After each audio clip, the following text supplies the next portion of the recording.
అతి ప్రియమైన భారతదేశ ప్రజలందరికీ 80వ స్వాతంత్ర దినోత్సవ శుభాకాంక్షలు. 1947 ఆగస్టు 15 ఇది మనకు స్వతంత్రం వచ్చిన రోజు అని మనందరికి తెలిసిన విషయమే. అంత మాత్రమే కాదు, అసలు ఈ స్వతంత్రం ఎంత కష్టపడితే ఎంతమంది కృషి వల్ల వచ్చింది అది మనం తెలుసుకోవాల్సింది, వాళ్ళని మనం స్మరించుకోవాల్సింది మనం ముఖ్యం. కేవలం స్వతంత్రం వచ్చిన రోజు కదా అనని ఫ్లాగ్ ఓవేషన్ చేసి చాక్లెట్స్ స్వీట్స్ పంచుకొని వదిలేయడం ఈ ఒక్కరోజు అది కాదు. కానీ ఎంతమంది నాయకులు వాళ్ళ జీవితాలను వాళ్ళ సుఖాలను లెక్క చేయకుండా వారి ధనాన్ని వారి ప్రాణాలని పణంగా పెడితే మనకి స్వతంత్రం వచ్చింది, ఇప్పుడు మనం ఇలా ఉండగలుగుతున్నాం అనేది మనం గుర్తించాలి. ఈ స్వాతంత్రం మనకు రావడానికి ఏ ఒక్క మనిషో ఏ ఒక్క వ్యక్తి కారణమా అంటే కాదు. ఫర్ ఎగ్జాంపుల్ మహాత్మా గాంధీ గారిని తీసుకుంటే ఆయన సహాయ నిరాకరణ ఉద్యమం, చౌరీ చోరా, క్విట్ ఇండియా మూమెంట్ ఇలాంటి ఉద్యమాలను ఎంచుకుని అహింసా మార్గం ద్వారా ముందుకు వెళ్ళారు. ఆయన ఆయుధాలను పక్కన పెట్టి ఆయుధాలతో కాదు అహింస వల్ల జయించాలి అని చెప్పి ఆయన విధానంలో ఆయన అలాంటి ఉద్యమాలను చేపట్టారు. అదేవిధంగా సుభాష్ చంద్రబోస్ గారు చూస్తే ఆజాద్ హింద్ ఫౌజ్ అనే బలమైన భారత సైన్యాన్ని తయారు చేసి అసలు బ్రిటిష్ వారు మన దేశాన్ని వదిలి వెళ్ళడానికి ప్రధాన కారణమే ఆయన తయారు చేసిన ఈ సైన్యంగా మనం చెప్పుకోవచ్చు ఇప్పుడు. ఎందుకంటే ఆ సైన్యం వారి గుండెల్లో గుబులు పుట్టించింది. ఇక మన చేయి దాటిపోయింది, ఇక మనం వీరిని పాలించలేము, ఈ దేశాన్ని ఇక మనం దోచుకోలేము అని ఇక వారికి అర్థమైపోయాక వారి దేశాన్ని విడిచిపెట్టి వెళ్ళడం జరిగింది. మన ఆంధ్రదేశంలో కూడా ఉన్నారు కదా, మన తెలుగుదేశంలో కూడా అల్లూరి సీతారామరాజు గారు, మన్యం పులి, గొప్ప విప్లవకారుడు. ఆయన బ్రిటిష్ వారిని గడగడలాడించారు. ఇంకా మన గర్వకారణంగా చెప్పుకోవాల్సిన వ్యక్తి పింగళ వెంకయ్య గారు. ఇప్పుడు మనం ఎగరేస్తున్న ఈ జెండా మన జాతీయ పతాక రూపకర్తే ఆయన. అది మనకి ఎంతో గర్వించదగ్గ విషయం. అదేవిధంగా మన కోసం ప్రాణాన్ని సైతం త్యాగం చేసి మనకిప్పుడు ఈ ఆంధ్ర రాష్ట్రాన్ని తీసుకువచ్చిన పొట్టి శ్రీరాములు గారిని గురించి కూడా మనం జ్ఞాపకం చేసుకోవాలి. ఇలా ఎంతోమంది ప్రముఖులు వారి ధనమాన ప్రాణాలను త్యజిస్తే కానీ మనకి స్వతంత్రం రాలేదు. ఇంకా చాలామంది ఉన్నారు, అందరి నేమ్స్ మనం మెన్షన్ చేయలేము కాబట్టి కొన్ని నేమ్స్ వరకే నేను చెప్పడం జరిగింది.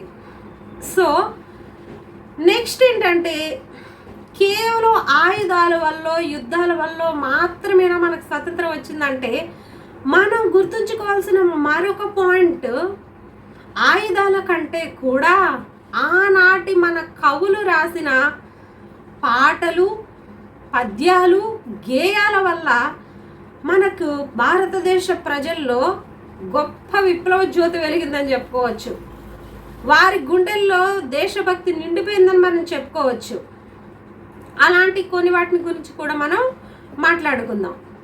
వాటిల్లో ప్రధానంగా తీసుకుంటే వందే మాతరం మనకు తెలుసు. వందే మాతరం ఇది కేవలం ఒక సాంగ్ కాదు, దీన్ని ఒక నినాదంగా తీసుకున్నారు మన పోరాట వీరులందరూ. వారు ప్రాణం పోయేటప్పుడు కూడా వందే మాతరం అంటూ చనిపోయిన వాళ్ళు ఉన్నారు. అంత ప్రజల్లో మేల్కొల్పు తీసుకొచ్చిన సాంగ్ ఈ వందే మాతరం. నాయకుల్లో నినాదాలుగా ఉపయోగించిన సాంగ్ ఈ వందే మాతరం. దీన్ని బంకించంద్ర చటర్జీ గారు రచించారు. ఆనందమట్లో ఉంది ఇది.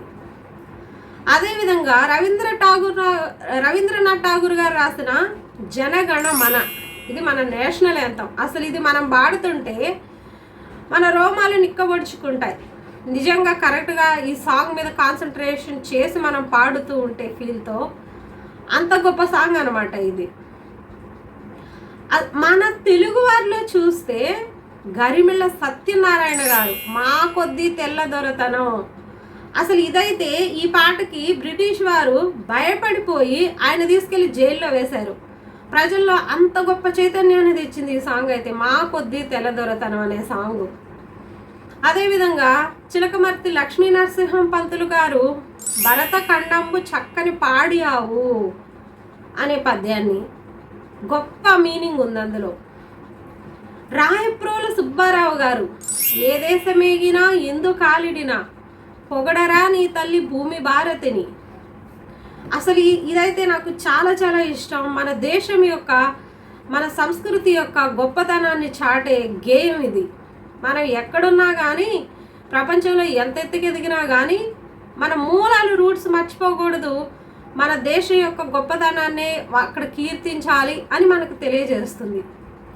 అదేవిధంగా గురిజాడ అప్పారావు గారు రాసిన దేశమును ప్రేమించమన్నా మంచి అన్నది పెంచుమన్నా, ఇది కూడా మనకి టెక్స్ట్ బుక్స్ ఇవన్నీ మనకి తెలిసినవే, కానీ ఆ రోజుల్లో ప్రజల్లో ఎంత గొప్ప చైతన్యాన్ని తెచ్చాయో ఈ సాంగ్స్ అన్ని, ఈ గేయాలు, ఈ పద్యాలు, ఈ పాటలు చాలా వారిని మేల్కొల్పాయన్నమాట.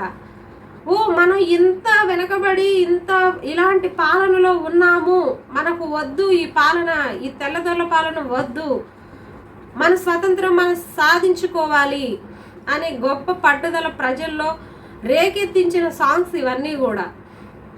సో మనకి గొప్పగా మన కోసం పోరాడిన విప్లవకారులు, ఉద్యమకారులు ఉన్నారు. అదేవిధంగా మన ప్రజలమైన మన భారతదేశ ప్రజలు మేల్కొల్పు తేవడానికి మన కవులు గొప్పగా ఇలాంటి మంచి మంచి గేయాలను, గీతాలను రచించారు.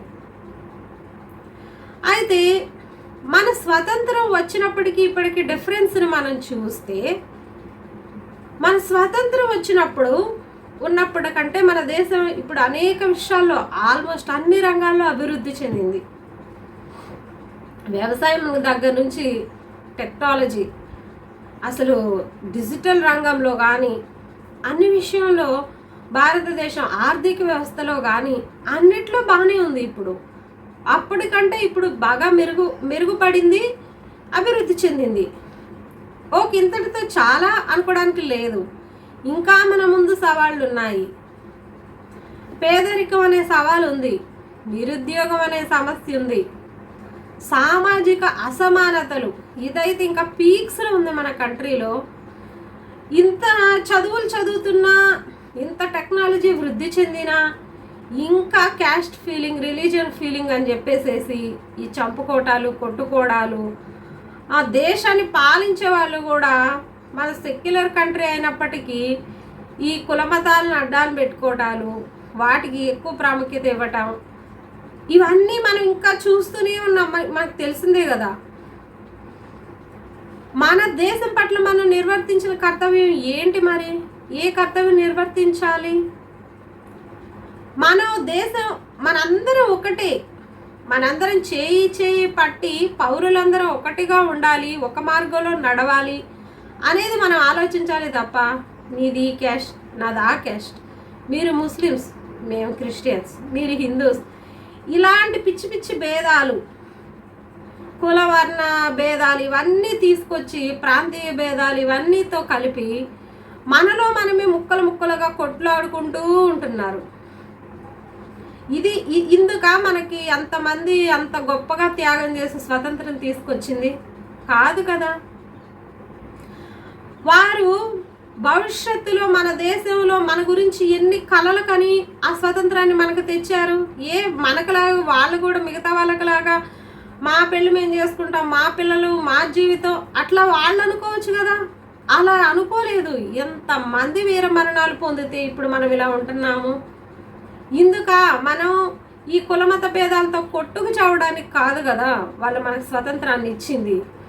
ఈ స్వాతంత్ర దినోత్సవం రోజు మనం ఏదో జాతీయ పతాకం ఎగురవేసి అది కాదు, అది చేస్తారు కానీ అది మాత్రం కాదు. కానీ అసలు మనకు స్వాతంత్రం వచ్చిన విలువను మనం కాపాడుతున్నామా? భారతదేశ పౌరులుగా మన బాధ్యత ఏంటి?